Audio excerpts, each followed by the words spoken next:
నమస్తే. ప్రస్తుతం మనతో పాటు సీనియర్ జర్నలిస్ట్ దాము బాలాజీ ఉన్నారు. ఆయనతో మాట్లాడదాం. నమస్తే సార్. నమస్తే. సార్, కర్ణాటకలో ఒక వ్యక్తి బట్టతల అని అనడంతో ఆత్మహత్య చేసుకున్నారని చెప్పి వినిపిస్తుంది. ఇది ఎలా చూడొచ్చు సార్ ఈ వార్తని? మనకి అంటే టాపిక్ విన్నప్పుడు నవ్వొస్తుంది గానీ, ఇది నిజానికి చాలా దారుణమైన సంఘటన. ఇది బిగ్గర్ ప్రాబ్లమ్ గూడా. అంటే మనకి ఇవాళ ఏమైందంటే ఇంతకుముందు ప్రెషర్ ఉండేది గాదు. అంటే బాడీ ఎలా ఉండాలి? మన ప్రెజెంటేషన్ ఆఫ్ ద బాడీ అనేది ఇంతకుముందు ఉండేది గాదు. ఇవాళ కన్స్యూమరిజం వచ్చిన తర్వాత ప్రతిది చిన్న ఇదుంటే గూడా ఇక్కడ మచ్చుంటే మచ్చని ఎలా తొలగించుకోవాలి? ముక్కు కొద్దిగా ఇదుంటే దాన్ని ఎట్లా తొలగించుకోవాలి? లేకపోతే ఎర్రగా గావాలి, తెల్లగా గావాలి. వాడెవడో పొడుగు లేదని పొడుగు జేసుకోవడానికి ఆ సర్జరీలు చేసుకొని చనిపోవడం. కొద్దిగా లావుంటే సన్నగా గావాలని బేరియాట్రిక్ సర్జరీలు చేసుకొని చనిపోవడం. ప్రాణాల మీదకి తెచ్చుకుంటున్నారు అందం కోసం. నిజానికి అందం, ఆరోగ్యం, ఫిట్‌నెస్ ఈ 3 ప్రపంచంలోనే ఇవాళ విపరీతంగా డబ్బులు సంపాదించే టాపిక్స్ అన్నమాట. ఈ 3 మన మనుషుల్ని ఎక్కడ బోయినా నలుగురు గలిస్తే అందులో 4 విషయాలు మాట్లాడితే ఖచ్చితంగా ఆరోగ్యం, లేకపోతే అందం ఈ టాపిక్ వస్తది. సో, మనం ఎంత బాగున్నా మనల్ని "నువ్వేంది సన్నగయినావు ఈ మధ్య" లేకపోతే "నువ్వేంది లావైనావు" ఇదే ఎక్కువ తప్ప "నువ్వు హ్యాపీగున్నావా? బాగున్నావా?" అని అడగడం మానేసి, "నువ్వు లావయ్యావే, కొద్దిగా పొట్టొచ్చిందా? నీకా కొంచెం" ఇది ఈ గొడవలు ఎక్కువైపోయినాయి. అంటే ముఖ్యంగా కరోనా తర్వాత ఇంకా పెరిగిపోయింది ఆరోగ్యం. అట్లాగే అందం. ఈ ముఖ్యంగా స్త్రీలకి స్త్రీలు potential customers beauty industry multi billion డాలర్లు. ఈ నేపథ్యంలో మనం అర్థం చేసుకుంటే కర్ణాటకలో చామరాజనగర్‌లో పరాశివమూర్తి అనే అతను మమత అనే అమ్మాయిని పెళ్లి చేసుకున్నాడు. అతను పెళ్ళైనాటికే పెళ్లి చూపులకొచ్చినప్పటికే అతనికి బట్టతలుంది. అప్పుడు ఈ అమ్మాయి చెప్పుండాలి. "అరె బాబు! నీకు బట్టతలుంది. నేను పెళ్లి చేసుకోనని." అతను చేసుకోలేదు. చేసుకునింది. పర్వాలేదని. అయితే పెళ్ళైనాక ఈ అమ్మాయి ఏం చేసిందంటే ఇతన్ని టార్చర్ చేయడం మొదలుపెట్టింది. హ్మ్. ఆమె డైలాగ్ ఏమంటే నెత్తి మీద డాష్ లేదు. అంటే బూతు మాట. నెత్తి మీద జుత్తు లేదనుకున్నాం. నెత్తి మీద హ్మ్. జుత్తు లేదు, జేబులో పైసా లేదు. అనేది ఆ కాంబినేషన్ అన్నమాట. దీన్ని బట్టి మనకేం అర్థమవుతుందంటే ఇతనికి బట్టతల ప్రాబ్లమే కాదు. బట్టతల పాటు జేబులో డబ్బులు కూడా లేవు ఈమె ఖర్చు పెట్టడానికి. హ్మ్. అంటే బట్టతలని డబ్బుతో నువ్వు కవర్ చేయొచ్చు. డబ్బుండి బట్టలుంటే ఓకే. డబ్బు లేకుండా బట్టలుంటే దాన్ని ఇండైరెక్ట్‌గా నీకు బట్టతల ఉంది. నీతో పోల్స్తే నాకెక్కడ పోయినా అవమానంగా ఉంది. నీ మొగుడికేంది జుత్తు రాలిపోయిందంటున్నారు అనేది ఈమె కంప్లెయింట్.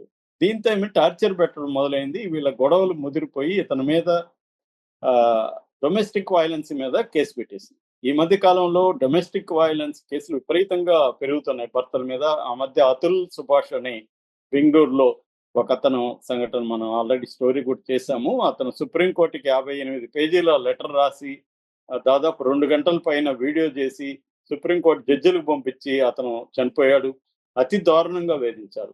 అంటే మనకి 498 బి గాని, తర్వాత ఈ ఆహ్, డొమెస్టిక్ వయలెన్స్ చట్టం గాని, ఈ 2 గూడా విపరీతంగా మిస్‌యూజ్ అవుతున్నాయి దేశంలో. అంటే వాటిని తీసుకొచ్చిందేమో స్త్రీలకి సపోర్ట్‌గా ఎందుకంటే డొమెస్టిక్ వయలెన్స్‌కి స్త్రీలు విపరీతంగా గురవుతున్నారు.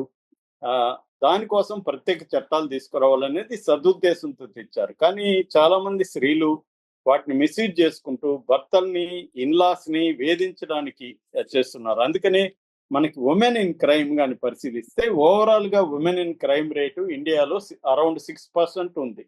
అంటే 100కి 6 మంది మాత్రమే స్త్రీలు నేరాలు చేస్తున్నారు. జైళ్ళల్లో గూడా వాళ్ళ శాతం 4% కంటే ఎక్కువ లేరు. మొత్తం అరెస్ట్ అవుతున్న స్త్రీలు చూసుకుంటే సంవత్సరానికి 70,000-80,000 మంది అరెస్ట్ అవుతున్నారు. అంటే క్రైమ్‌లో స్త్రీల ఆహ్, వాటా చాలా తక్కువే ఉంది ఇప్పటికి. కానీ ఈ డొమెస్టిక్ వయలెన్స్ కేసుల్లో స్త్రీల వాటా దాదాపు 30% ఉంది. అంటే స్త్రీల క్రైమ్స్‌లో ఒక్కొక్క థెఫ్ట్ లేకపోతే మర్డరు లేకపోతే ఇలాగ మనం డివైడ్ చేసినప్పుడు డొమెస్టిక్ వయలెన్స్‌లో స్త్రీల పార్ట్ ఎక్కువగా ఉంది. హ్మ్. దాదాపు 34, 35% ఉంది. ఎందుకంటే వీళ్ళు నన్ను అరెస్ట్ చేస్తున్నారని అత్తమామల మీద, ఆడబిడ్డల మీద, భర్త మీద పెట్టేసి కేసులు పెట్టి వాళ్ళని అరెస్ట్ చేయడం అనేది బాగా పెరుగుతుంది ఇండియాలో. ఇదంతా కూడా NCRB national crime records bureau నుంచే నేను చెప్తున్నాను. దాంట్లో ఉన్న అఫీషియల్ లెక్కలే. ఇంకా అన్‌రిపోర్టెడ్ చాలా ఉండొచ్చని చెప్తున్నారు. సో ఆ యాంగిల్‌లో ఇతనిది కూడా నాకు తెలిసి కోర్ ప్రాబ్లమ్ బట్టతల కాదు. కోర్ ప్రాబ్లమ్ ఈ అమ్మాయి ఖర్చు పెట్టడానికి అతని దగ్గర డబ్బు లేదు.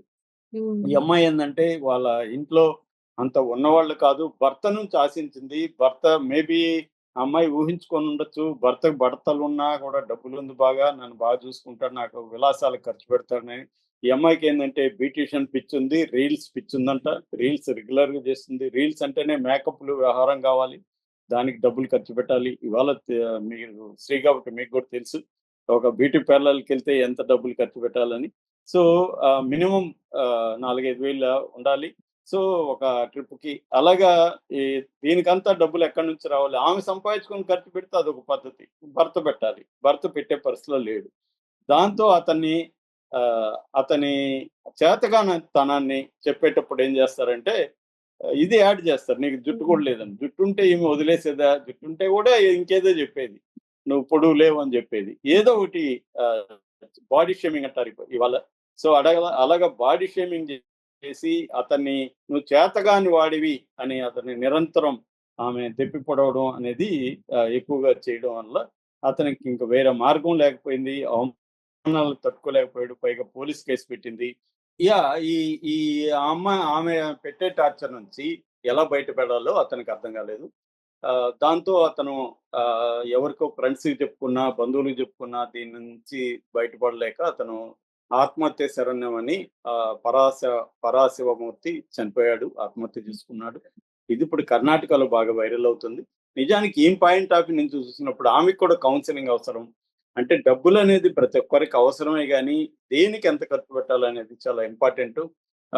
మామూలుగా అయితే ఈ మధ్య ఒక సర్వే చేశారు. ఇది బీబీసీ వీళ్ళందరూ కూడా దీన్ని ప్రముఖంగా కవర్ చేశారు. ఇండియాలో 100,00,00,000 మందికి లైవ్లీహుడ్ అంటే మినిమమ్ నీడ్స్ కంటే ఎక్కువ డబ్బులు పెట్టడానికి వాళ్ళ దగ్గర డబ్బులు లేదు. అంత పేదరికం ఉంది. అంటే India rich country with poor people అంటారు. అంటే డబ్బంతా కూడా కొంతమంది చేతుల్లోనే కేంద్రీకృతం అయ్యుండడం వల్ల మిగతా ఎక్కువ మంది దాదాపు 100,00,00,000 మందికి బేర్ నెసెసిటీస్‌ని దాటి ఖర్చు పెట్టే పరిస్థితి లేదు. మామూలుగా ఒక ఫ్రెంచ్ హిస్టోరియన్ ఆహ్, ఆహ్, బ్రాడెల్ అనే ఒక ఫ్రెంచ్ హిస్టోరియన్ మన నీడ్స్‌ని 3 రకాలుగా చెప్తాడు. ఒకటి లివింగ్ నీడ్స్. లివింగ్ నీడ్స్ అంటే బతకడానికి కూడు, గూడు, గుడ్డ అవి. రెండవది లైవ్లీహుడ్ నీడ్స్. అంటే మనం సంపాదించుకోవాలి. ఈ 3 ఫస్ట్ చెప్పిన నీడ్స్ కోసం. మూడవది life style needs. Life style needs అనంతం. వాటికి ఇప్పుడు ఒక కారు ఉంటది. నాకు కారు కావాలనేది లైఫ్ స్టైల్ నీడ్. కారు కొన్నాక ఆ నీడు ఆ డిజైర్ అనేది పోవాలి. నీడ్ ఫుల్‌ఫిల్ అయింది కాబట్టి.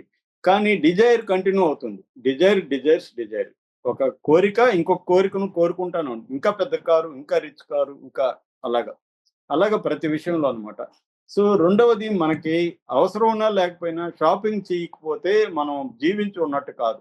అందుకని గతంలో డెకార్ట్ అనే philosopher I think therefore I yam అని చెప్పాడు. అంటే నేను థింక్ చేస్తున్నాను కాబట్టి నేను బతికున్నట్టు. దీన్ని ఒక సోషియాలజిస్ట్ జిగ్మండ్ బౌమన్ అని ఇవాళ మనుషులు ఎలా అయిపోయారంటే I shop therefore I am. నేను షాపింగ్ చేస్తేనే బతుకున్నట్టు. షాపింగ్ చేయకపోతే నేను బతుకున్నట్టు కాదు. అంటే డిప్రెషన్‌కి లోనవుతారు చాలామంది షాపింగ్.